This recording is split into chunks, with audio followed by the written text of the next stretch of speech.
Shalom, guys. Hope you're having a blessed week. We are back once again, and I just very quickly want to go over one verse from the book of Ephesians. Ephesians 4.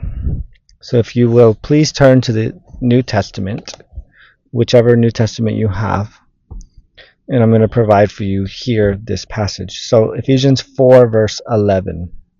And we're going to be focusing just on a few words. Because one of the favorite things I like to do in studying the Hebrew New Testament is seeing the words that are not necessarily backwards translations of Greek words. So in like the Hebrew Matthew, the word apostles, when I was looking for it, when Yeshua was going to pick his 12 apostles, I believe it's in Matthew 10 or 12. The Hebrew Matthew from George Howard said the word apostasios in Hebrew letters, but that's a Greek word. That's how you say apostles in Greek. So I was wondering, what is the Hebrew word for apostles, right? And the Hebrew Matthew that George Howard used is not a good buy. So if I were you, I would not buy that translation. I would rather you buy Sean Kennedy, the corrected King James Hebrew Matthew, and this is the second edition because his introduction is 90 pages long and it's a very necessary introduction. And he is using the manuscript that Shem Tov used, or one of the ones that Shem Tov used, but completely ignored most of the time. And George Howard, and George Howard used Shem Tov's work on a different manuscript, and there was two, but he preferably used this one, and it wasn't even complete. So what happened was it ended up being backwards translated, which is why the word apostasios was there for several passages. So don't even waste your $30 on it. If you want to get the PDF, it's free online. Don't waste your money on it.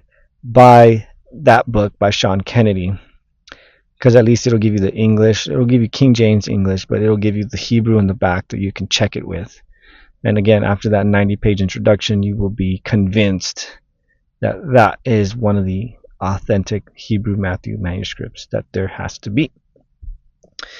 So, and in there it does use the correct word for apostles, which is shlechim. So going back here to Ephesians 4:11, and he gave some emissaries, and some prophets, and some proclaimers of the good news, and some shepherds and teachers. And in Hebrew, Vehu natan et ele lehiyot shlechim ve'et ele nevi'im ve'et ele mevasrim ve'et ele roim umorim. What was interesting, what caught my attention and caused me to look further into the Hebrew New Testament is to find out what the meaning of these words are and how they connect back to the Old Testament, or if they're even in the Old Testament, and just simply how the New Testament reflects the same Hebrew concepts.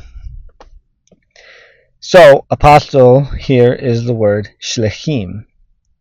Now the word shlechim is plural, so it's apostles. Now the singular word is shaliach. Now this, the root word for this shaliach is shalak, right? So this word is used with Moses. So you can say that Moses was the first apostle, as they tend to say, because he was a sent one. Shalak means to send. So Moses was sent to Egypt to deliver the people out. And when he told Pharaoh, let my people go, he actually said the word shalak. So send out my people, or apostle my people, in other words, for lack of better, for a better understanding on how to use this word and how it's related to the Old Testament. Another example is in the book of Isaiah, when God says, who shall I send? Shalak, right? Who shall I apostle? send out. Who's going to be the sent one? And he says, send me. Inani, here I am. Send me. So I found that to be very, very important and interesting to me. Shlichim.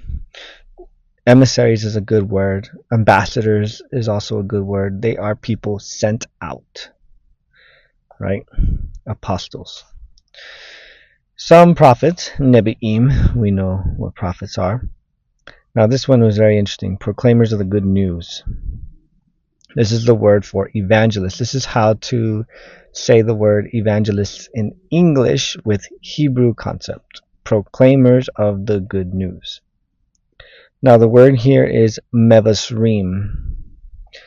Mem, bet, shin, resh, yod. Mem. Now remember the ym at the end makes it plural and it makes it a people, right? Just like Nephilim, right? It's a people. Mevasrim. Now in here also is the word basar or bashar, which means flesh. So how to say the word gospel in Hebrew is basora. Bet, shin, resh, hey. So what's interesting is a lot of the times in a few times in the Old Testament, when God adds a hey to somebody's name, we always say that he's taking part of his name and giving it to people like Abraham and Sarah and many others, right? Or many other people that end with the hey at the end of their name, like Judah, Yehuda, right? Elijah. A lot of them end with a hey at the end. Eliyah.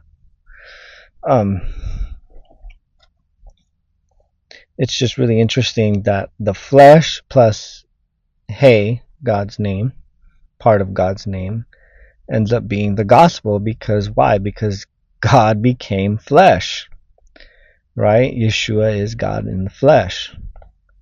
So Basora, the gospel is about God becoming flesh, right? That's part of it. The gospel of the kingdom is something else that Yeshua preached, which is about bringing healing, casting out demons, and destroying Satan's kingdom.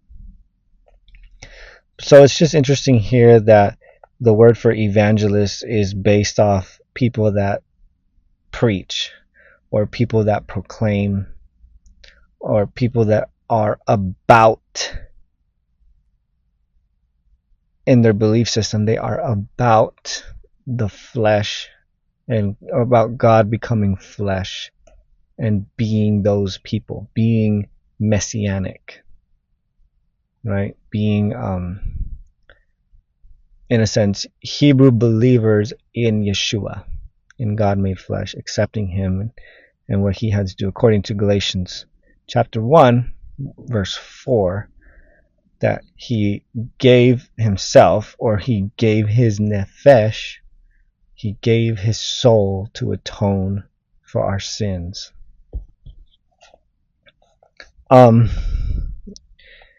Next word is roim. So this is the word for pastors, right? It's roim. This is actually the word shepherds.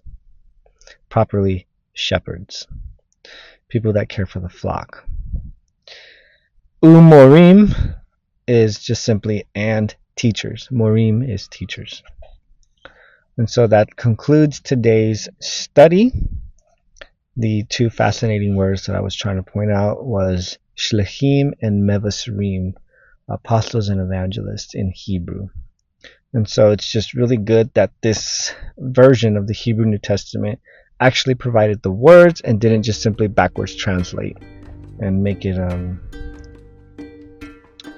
strange, like apostasios and probably evangelim.